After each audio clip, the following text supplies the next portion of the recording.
So those are unintended consequences. So moving along, how do we address the problem?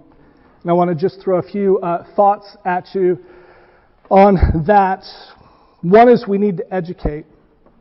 Part of what we do in youth ministry is we need to educate teenagers as to what the church is. What does the Bible tell us about the church? How the church is supposed to function? What it means to be a part of the church? That needs to be part of what we teach. And we need to model that as well, so that the youth group sort of is a microcosm of the church, and they understand that this is only just a little bit of the church, and we need to be a part of the larger church. And we also have to educate adults about what teenagers are facing.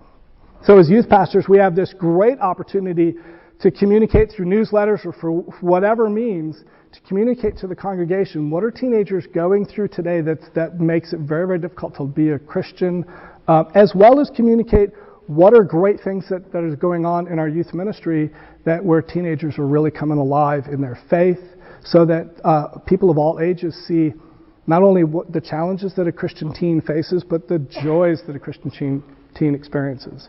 So we have to educate on both sides of the equation. Teenagers have to understand what the church is, and the church has to understand what teenagers are. And then we need to seek ways to connect, to integrate, to include youth in all areas of the church. And that might be that we start coming up with some creative programs that bring together different age groups.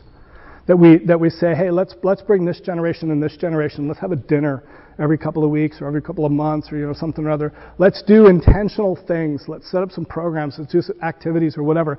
Intentional ways of bringing together different generations. Let's work to integrate. Let's talk with our church leaders about how do we get our teenagers involved in aspects of the life of the congregation that they're not already involved in.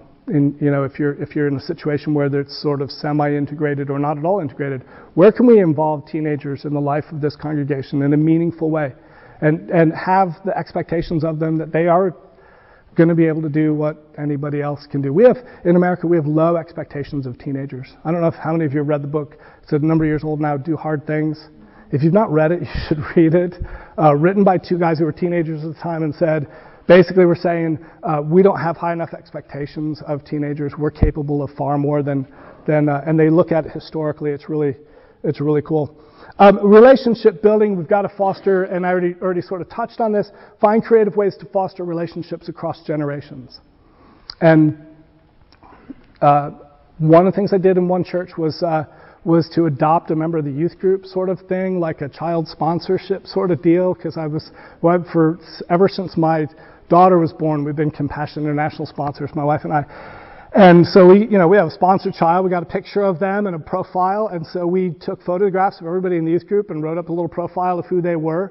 And I took those, put them on cards and so forth, and I made those available to members of the church that were willing to take one of these and pray for this person.